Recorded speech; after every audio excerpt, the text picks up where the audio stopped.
Have you ever dreamt of upping sticks and moving to the country, leaving your corporate job, growing your own food, looking after animals? Sounds quite idyllic, really, but what would actually be involved? That's what we find out in this episode. I'm Jeremy Klein, and this is Change Work Life.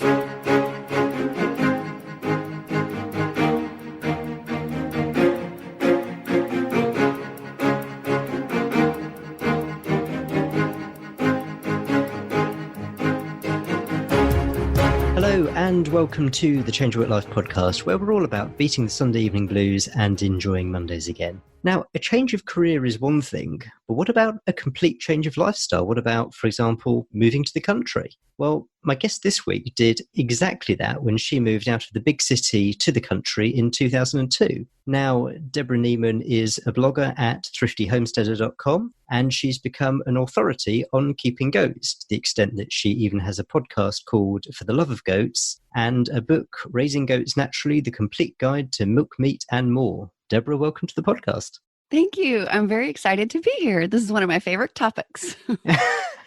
I can't wait to explore your story, but let's start with the dinner party question. How do you describe what you do to people? Now, if I'm at a conference, a business conference, I tell people that I help people raise their goats without losing their mind or going broke. Okay. And if people say, right, what does that mean? What do you say to them? I basically cover the whole gamut. I've written books. I spoke at conferences a lot back when people still spoke at conferences. In fact, I was supposed to be in the UK this summer, in the UK. I have online classes. I have a blog. There's over 450 articles on the blog, and 125 of those are about goats. So I think I have, and I started the podcast. So I think I pretty much have the bases covered for depending on how you want to learn. We've got, for video people, we've got the classes online. For audio people, we've got the podcast. People who like to read, I've got the blog with all the articles as well as all the books. And just to set in context your comment about you're supposed to be in the UK and people used to speak at conferences, if people are listening to this in a couple of years' time and thinking, what on earth are they talking about? We're still in the COVID-19 crisis. We've got lockdowns going up and then going back down again. So who knows what's going, but certainly very few conferences are going ahead at the moment. So let's go back. You took a decision to basically leave the city and move to the country. What were you doing before you took that decision?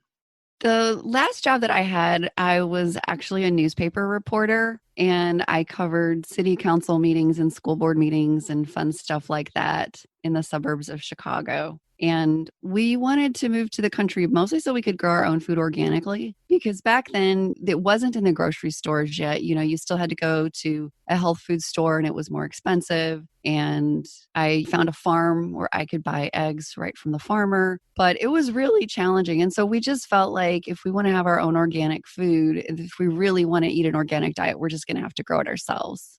What led you to that desire at that stage? Why did you want to grow your own food, have an organic diet, all that sort of thing?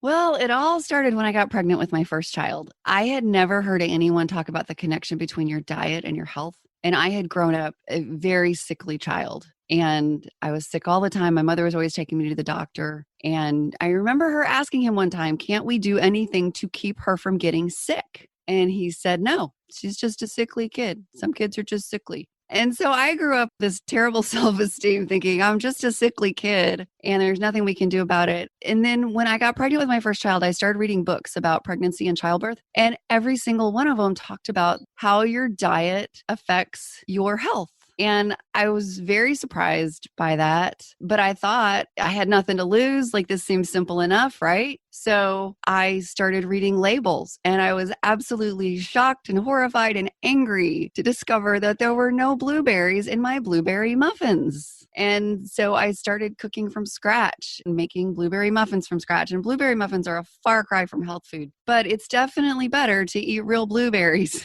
than to eat artificially colored, artificially flavored blue bits of something that are stuck in your muffin mix. And it just went from there basically to like baking our own bread from scratch to cooking a lot of stuff from scratch. And then discovering like, oh, organic? Like what? They spray pesticides and herbicides and stuff on most of the food that we're buying at the store. Oh my gosh, that can't be good for you. So we started wanting to buy organic and it just kind of snowballed from there. But taking the decision to leave the city, move out to the country, and effectively start your own start your own growing your own vegetables. I mean, were you envisaging essentially still doing what you were doing, so still being a newspaper reporter, but just doing it in a different environment, an environment which enabled you to grow your own food and that sort of thing? Or were you looking at this being a complete and utter lifestyle change, not just in terms of growing your own food, but also in terms of what you were doing day to day? For me, what was going to change is I was going to go from working as an employee of a newspaper to just being a freelancer and writing for newspapers and magazines and basically anybody who would pay me for freelance writing work. And I thought I would write the great American novel, which I did, but it never got published. So I thought it was going to be great because we were moving to the middle of nowhere. My husband had tenure at a college. So basically we said we need to move somewhere that is within a 1-hour drive of the college so that he could still continue going to work and we would have his income to live off of. And then whatever I earned as a freelancer would just be kind of a bonus. And what did you already know at that point about growing your own food and living the rural country lifestyle? Nothing.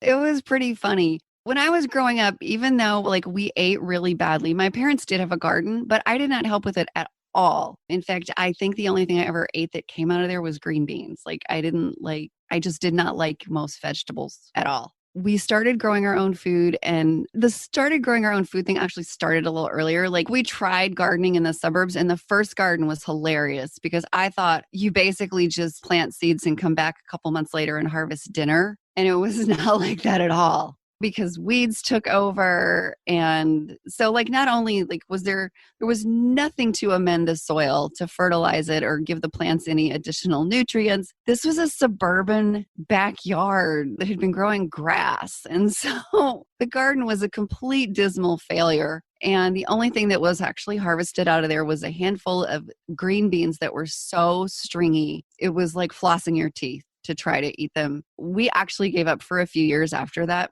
And then I did a little bit more reading and research and we need to get some kind of fertilizer and we can get an organic one. So, I got fish emulsion and some other organic things to use to amend the soil. And that worked much better. But I always tell people when we moved to the country, our livestock experience consisted of 2 cats and a poodle. So we had no idea what we were doing. So why did you do it? I mean, what was the pull? Why weren't you put off by the fact that you didn't have a clue what you'd be doing? I thought it was going to be really easy. It's really funny because most people hear about this. And in the beginning, when they would hear what we had done, they'd be like, wow, that's really hard, isn't it? Did you grow up on a farm? How are you going to know what to do? And in my head, I was the exact opposite. I thought, oh my gosh, people have been doing this since the beginning of time. It can't be that hard. That's why I really thought you just plant the garden, come back a couple months later and harvest dinner. I knew nothing. And so we made so many mistakes. And in fact, that's kind of like an unofficial tagline. I say this a lot when I do podcasts and stuff, or not podcasts more as much as Facebook Lives and everything. I make all the mistakes so you don't have to. The crash test dummy.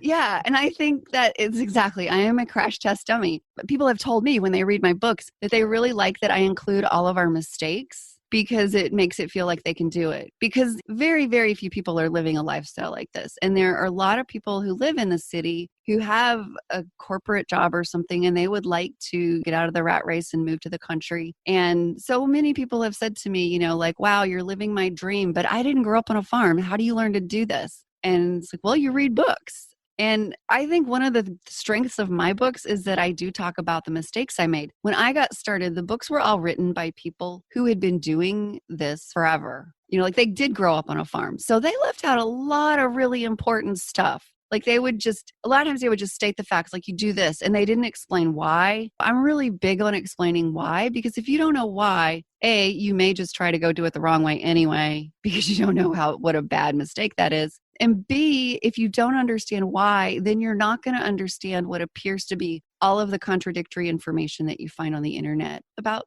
raising goats, for example. So when you first moved out, your plan to do freelance writing, I mean, did that happen? Were you doing freelance journalism? I I did a little bit, not huge, but I did go to the local newspaper. Well, it was an hour away. That was as local as you get when you're in the middle of nowhere. So I did go to that newspaper and I did some freelance for them. And I also taught some community ed classes at the community college about freelance writing, how to write for newspapers and magazines as a freelancer. But for the most part, in the beginning, for the first few years, it was just being on the farm and taking care of the animals in the garden and canning and all that kind of stuff. So what was the first year like? I mean, how quickly were you able to move to the grow your own, eat your own, or were you still driving an hour into the city to get your shopping done? We were definitely still driving into the city. In fact, it was really hilarious because even though we had a pretty well nailed the gardening thing by the time we moved out here, we had never gardened with chickens. And I wanted my chickens to be free range. And that first year, we never had a red tomato, and I had no idea why. It wasn't until the next year that I saw the chickens were eating all the tomatoes while they were still green. So that was one lesson. It's like, okay, well, the chickens can be free range, but then you have to fence your garden so that they don't get in there. And the second year also, we had geese, and the geese were going into the garden and eating the lettuce and everything. There were a lot of mistakes, and we were vegetarians. So the first year, the way that we really actually saved a ton of money was the fact that we were an hour away from a city. And so we couldn't eat out anymore. And so we literally cut our food bill in half the very first year, simply because we had to cook at home. We learned very quickly that like driving an hour to go out to eat is crazy. Dinner winds up taking you 4 hours out of your day.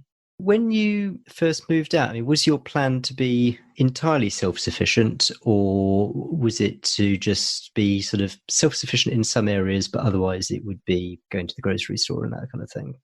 I wanted to be as self-sufficient as possible. And so we just kept doing more and more and more stuff. And actually, after we got out here, we started thinking about things we had never thought about before. You know, initially it was just like, we're going to have a garden and we're going to have chickens for eggs and we're going to have goat and cows for milk. And so that we can make cheese and butter and stuff. And we thought that was going to be really good. But then after we got out here, we realized after a few years that we have tons of maple trees, so we could make our own maple syrup. And that was something that was not even on my radar screen. And we tried bees. And I say tried bees because we don't have bees anymore. We really did not do well with bees. And I kind of learned, so I really did want to be self-sufficient in everything. We got sheep so that we could have our own wool. So that we could, you know, make our own scarves and hats and mittens and everything. So we really did want to be as self-sufficient as possible. And I think the thing that kind of snapped me out of it was trying to shear our own sheep. We had a sheep shearer come for about 3 or 4 years. And then people would say, oh, do you shear your sheep yourself? And I felt terrible saying no, because I'm like, well, we've got to do it all. So I bought sheep shears, and the next year we attempted to shear the sheep. And we did. But what had been an hour and a half job with a professional turned into a day and a half. It was unbelievable. And I would be kind of horrified at like a little nick that like 2 or 3 of the 20 sheep got when the professional did it. Well, when we did it, there were a lot more nicks. It was just terrible. And it took us so much time. And that was when I realized, you know what? We don't have to do everything. There are some things that we don't have to do. And then when my kids were all grown and left, then it really started to hit home, like with the cows. It's like, we don't have to have cows for our own beef. I know somebody now, and that's one of the cool things about moving out here is making connections with people. And I don't necessarily mean nearby, because nearby means like a lot of corn and soybean farmers. But like within an hour or so, meeting other people who are interested in organics and stuff. And so I know somebody who lives like an hour, 15 minutes away, who is certified organic, and his cows are out on pasture and his pigs are outside. And so I feel great buying stuff from him because I know how the animals were raised. And I mean, they're raised exactly the way that we would raise them here if we wanted to continue doing that stuff. But the big wow was when people would ask in the beginning, isn't that a lot of work? I would say, well, yeah, but there's 5 of us. And so each person has about 45 minutes of work in the morning and the evening. Well, as each child grew up and left, that got piled into somebody else. So if you do the math there's an hour and a half per person per day total times 5. So at the point where like all of our children were gone and my husband was at work every day and it was just me, that's a full day. It's a full day's work. That is a full day's work. And that's when you go, we don't have to do it all. In terms of, let's leave aside the sort of clothes and that kind of thing, but just in terms of food, are you sort of entirely self-sufficient, or you get in from other organic places, or are there things where you still get them from the supermarket or get them delivered or whatever? Yeah, so a lot of the meat that we eat now is still homegrown, but as we're pretty soon this fall, we're going to be butchering our last pigs. And so we will definitely then be getting pork from another local farmer. I do get vegetables and things like that from the store and grains like flours and things, but we still grow quite a bit. And especially in terms of meat right now. Right now, the only meat that we need to buy is beef. And we get it from the one farmer that I talked about. Because my big fear, like with the cows, I was afraid the cows were going to get out one day when I was home alone. And it was hard enough to bring them home when there were 3 or 4 of us. I knew one person, like if the cows got out while I was home alone, I never would have been able to bring them back. One thing I am curious about, you mentioned that you were vegetarian and clearly you're not now, which is a slightly unusual direction to go in, particularly these days, although that is actually a direction I went in myself. I was vegetarian for years and then stopped being vegetarian. So what made you stop being vegetarian? Well, I became a vegetarian and so did my husband, and we raised our children as vegetarians because back in the late 80s, I read an article about factory farming. I was shocked and horrified and felt terrible because I had always assumed that the meat on my plate came from animals who'd been living outside, like at my grandparents' farm when I was a little girl. I visited there and they had chickens and ducks and cows and everything just all outside. And my parents actually would buy meat from local farmers when I was growing up too. So I was really shocked to discover that's not where your meat came from. And so that was like the original reason that we quit eating meat, was because of the ethics behind factory farming. And then, of course, once that happens and you start to see, oh, well, there's health benefits. And then we moved out here with no intentions whatsoever of not being vegetarians. And we discovered that when animals have babies, half of them are males. And there's not, like with chickens, males don't give you anything. They don't give you eggs. And my original thought was, oh, but they're beautiful and beauty is important. So we're not going to butcher our roosters because they add a lot of beauty to the homestead with their pretty feathers. Well, then they start killing each other, literally. They start fighting over the girls. So, and that was one of the things, like the books told me, like, oh, you only need 1 rooster for every 10 hens or so, which it didn't say you don't want to have more than 1 rooster for every 10 hens. I did it. So after a couple years, because I had originally bought like, I think 24 hens and 4 or 5 roosters. And after 2 years, we had 44 hens and 24 roosters. And the hens were literally run ragged. They had no feathers left on their back because the roosters were chasing them all the time and hopping on their backs. And then the roosters would fight with each other because they would both want 1 hen. And it was just terrible. And then after the first one was killed, we had this big, long ethical discussion about, well, how ethical is it to just let them kill each other? It seems like they are going for some kind of equilibrium here. I mean, we need to make a decision about, are we going to let them just keep killing each other until they're happy with the odds? Or do we step in and decide to have some chicken dinners? And ultimately, we decided it really wasn't nice because like quickly cutting their throat is much more humane than the way they kill each other. Like, because they're literally pecking each other to death, which seems like a horrible way to go. During the first couple of years in particular, I mean, were there any points at which you thought, oh, we've made a terrible mistake here, let's go back? There were 2 times that I had that feeling. One was when our livestock guardian dog bit our oldest daughter, and that was horrifying. And I felt like I was completely clueless and had no idea what I was doing. And my child could have died and it was all my fault. So that was pretty awful. And then the other time was when a goat died. I took her to the vet hospital. She was having problems. She had 5 kids and they were all tangled up. And yeah, that's way beyond the norm. Most goats have twins. Some have triplets. Every now and then you'll see quads, but 5 is extremely unusual. And they were all tangled up and I took her to the vet. And after they got the kids out, she died from a uterine rupture. And that, again, it was like another terrible, and it was about ethics. Again, it was like, oh my gosh, this poor goat died. And the only reason she died is because she was pregnant, because you have to get pregnant to make milk, because we want milk. And so I went through so much in my head about like, well, now that you know as much as you know about commercial dairy, do you really want to go back to buying cheese? And I was like, no. So it's either we keep doing this and doing the best job that we possibly can. Because I mean, that's really all you can ask anybody to do is like, just do the best you can. Either that or just completely give up on the whole concept of dairy consumption. Because I felt like what I'm doing is much nicer than what happens in commercial dairies. And how did you move into becoming the expert specifically on goats? I mean, clearly you had to learn a lot about animal husbandry generally, chickens, cows, goats, and about growing your own vegetables, that sort of thing. So when did goats kind of become your thing?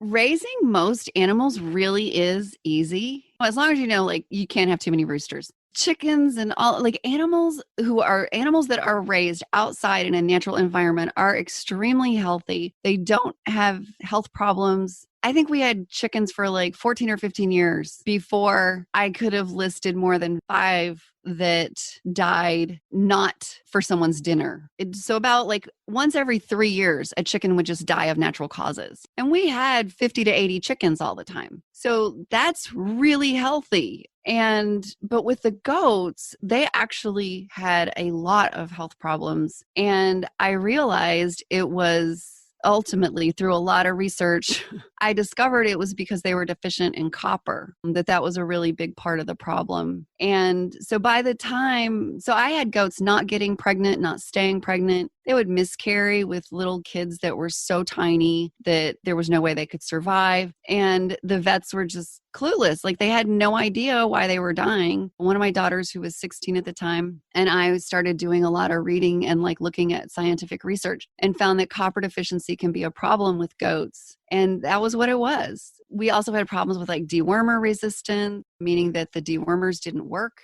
And we had so many problems with our goats that to keep my goats alive, I basically learned enough to write a book that's more than 300 pages.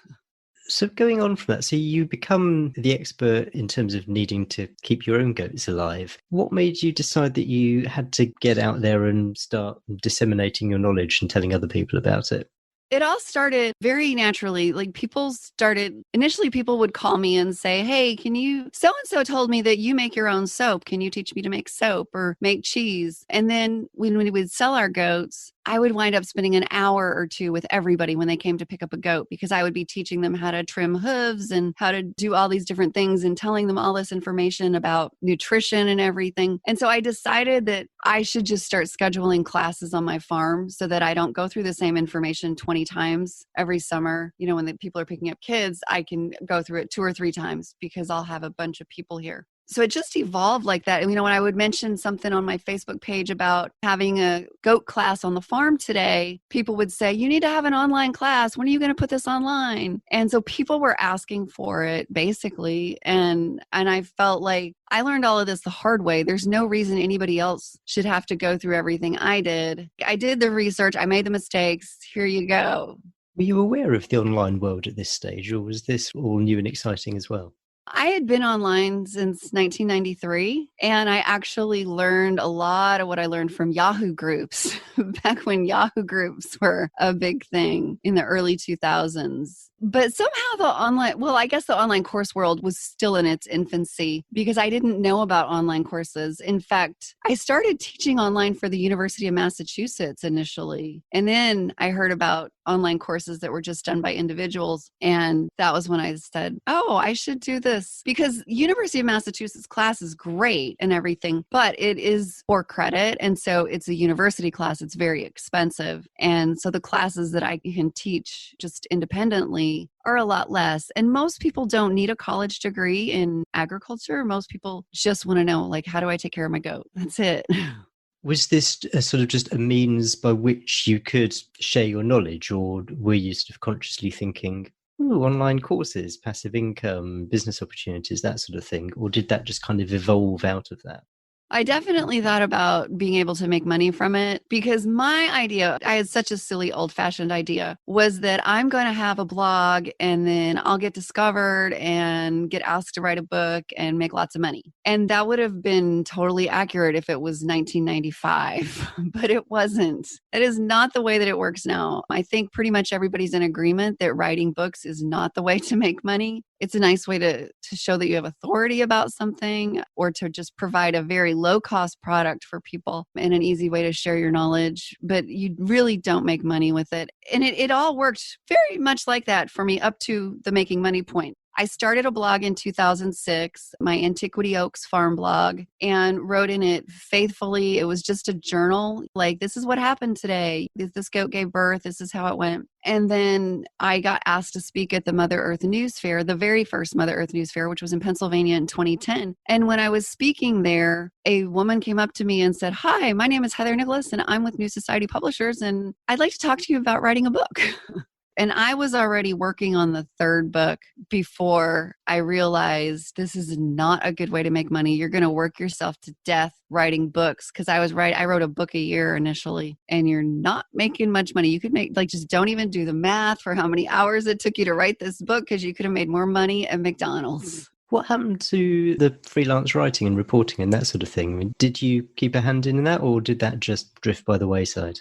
I quit writing in terms of like city council meetings and things like that because, let's be honest, nobody goes to those meetings because they're boring for the most part, you know? So I was totally doing that reporting just to make some extra money. But then as I became an expert in the homesteading space, I switched my writing over to magazines like Hobby Farm and Mother Earth News and Grit and other magazines that are devoted to this whole topic. So I still do freelance writing for those magazines.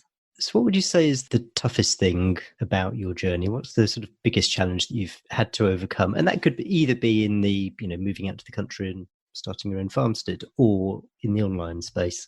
That's a tough question to answer. The big thing where I really have regret was in starting my own business. I just feeling like I was so far behind in my thinking about how to make money, because at some point I realized that there is a real need for this, because when you look online on goats, you're going to find there is stuff from A to Z. One side will tell you do this and another side will tell you to do the exact opposite. And people are confused, and rightly so, because the people who wrote that are usually saying this is what works. And the reality is that's why it's really important to know why you're doing what you're doing, because what each of those farms is doing is best for their farm and it is working. But you need to know how it's working. Like, what's the management that means you should do it this way? Are you dam raising your kids, meaning are the moms raising the kids, or are you feeding them all artificial milk replacer? Because the way that you would raise those kids is completely different. You said your biggest regret was when you're starting your own business, feeling so far behind. Could you expand on that? There are a lot of people who started a blog much later than I did, because I started in 2006, who they were making millions. And I was still sitting over here making absolutely nothing. And I had written books and I had published my blog, and I did not understand that I needed to be keeping a mailing list. I needed a way for people to be able to connect with me. Somebody comes to your website because Google sends them there, and they read what they want to read and then they leave, probably never to come back again. But some of those people would really like to hear more of your information. And you need to keep an email list so that you can send them a newsletter every week to give them information that they need. And that's really the clue. Like, I felt like, oh, that's spammy. Nobody wants an email. I didn't realize that I had a really important information that people needed, and they would like to get my emails. Like, I have a 25 to 30% open rate, and I haven't even pruned my list in like at least a year and a half, maybe 2 years. And it's because my open rate is still way up there. And it's because I'm not spamming people. And that's what I always try to tell like other authors or entrepreneurs who are really shy about an email list. It's like, no, you are not going to you're not going to spam people. Don't you dare spam people. You are going to send people information that they really need. And in fact, I've had people who have like dropped out of my class, my membership program and stuff, and sent me an email recently and said, I'm really, really sorry. I just have to do this because I lost my job. And as soon as I get a job again, I'm signing up because this is so helpful. And that's it. I was recently talking to somebody about what is an entrepreneur. And she was saying an entrepreneur is somebody who solves a problem for people. It really doesn't have anything to do with making money. I feel like it took me way too long to figure out that I could solve problems for people with the knowledge that I had about goats. And that the way to do that is have an email list so you can send them emails so that they can connect with you. And then to have more products, like not just write books and call it done, because not everybody wants to read a book. Some people want to listen to a podcast. Some people want to watch videos. When you first moved out, did you at that stage think that you were going to be an entrepreneur, or is this just something which turned up much later than that?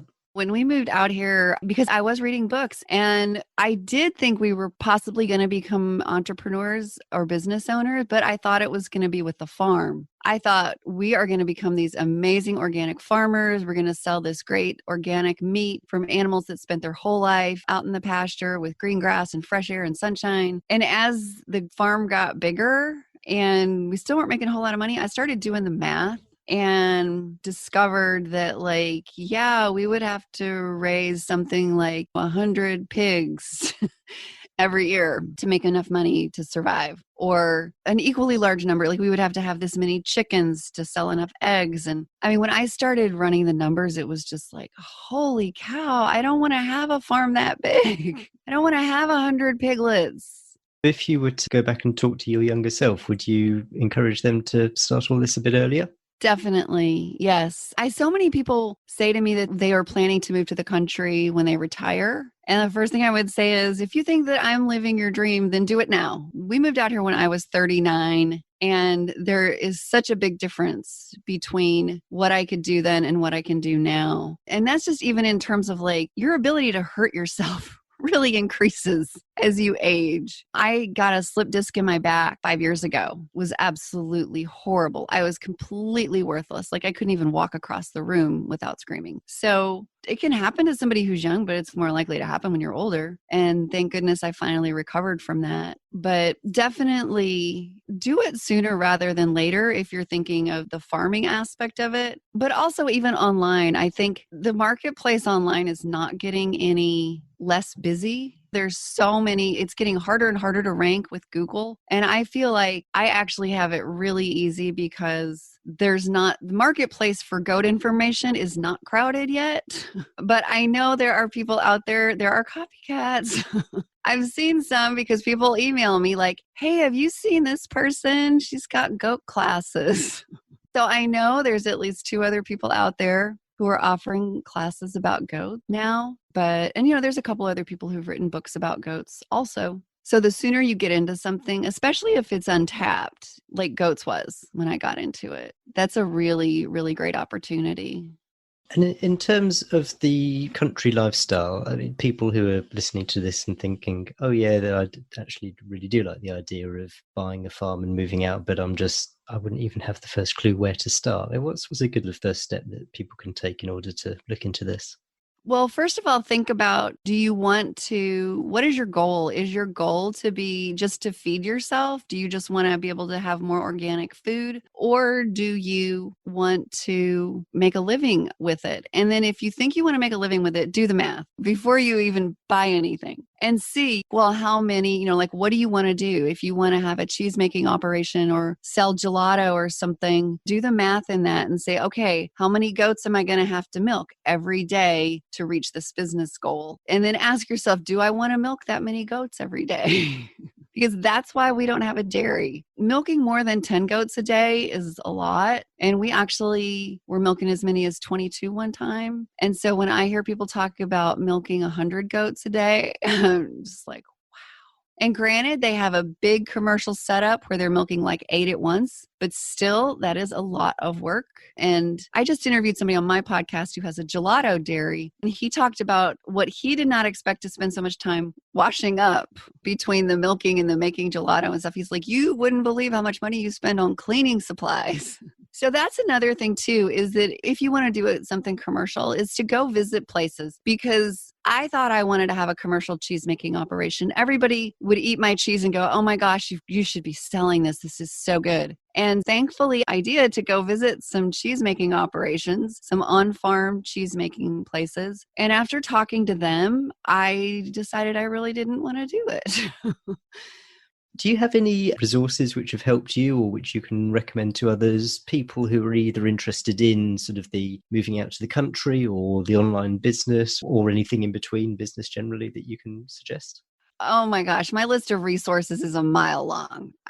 There's so many. But there is one quote that I understand Silicon Valley operates on, and that is, done is better than perfect. Because I got stuck in perfect for a really long time, mostly with my online business. When my course finally came out, it sold really well. And I think it's because I was telling my followers for 6 months, it's coming. It'll be here in a week or two. It's coming. And by the time it finally really did come, they were all excited to buy because they were like, well, it's about time. But I got so caught up. I completely redid that course 3 different ways on different platforms using different methods. It was terrible, but it was good. I mean, and finally at the end though, I was just like, thankfully I saw a quote from somebody that said, if you're not embarrassed by your first course, you waited too long to launch.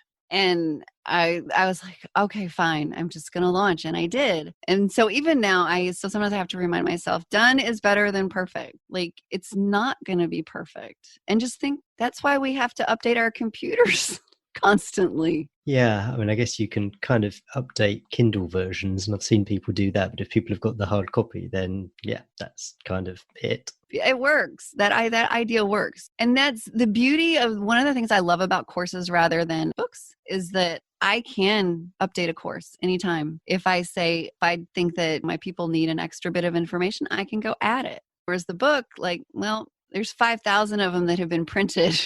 And they're not going to print anymore until those first 5,000 have been sold. So if you've got any changes or whatever, it's going to take a while. This has been an amazingly interesting conversation. Absolutely fascinating. Where can people go if they want to follow you, find out a bit more about you?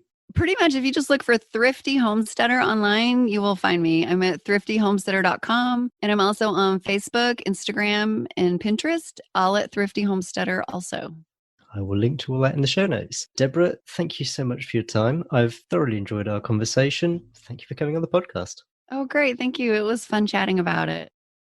All right. I hope you enjoyed that interview with Deborah Niemann of The Thrifty Homesteader.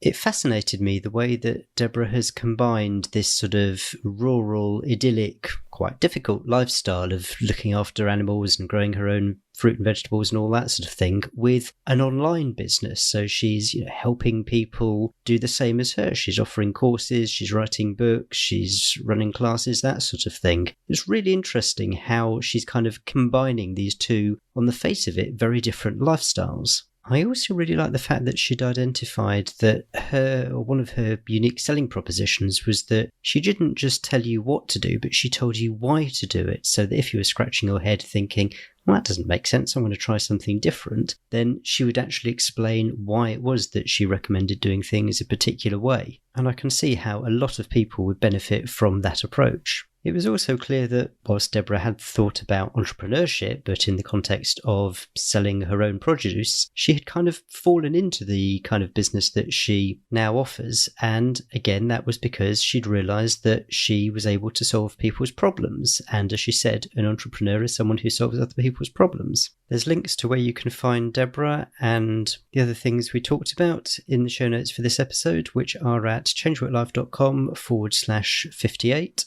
And I've recently upped my social media presence. So now, as well as being able to find me on Facebook, you can find me on Twitter and on Instagram. And you'll find the links to those in the show notes and on the website at changeworklife.com. So do please check those out. Next week, we're revisiting the question of what it takes to turn your hobby, your creative passion, into a career, into your livelihood. If you have a hobby and you've been toying with the idea of turning it into something for which you can be paid, well, then you definitely want to listen to this episode. I can't wait to see you then. Cheers. Bye.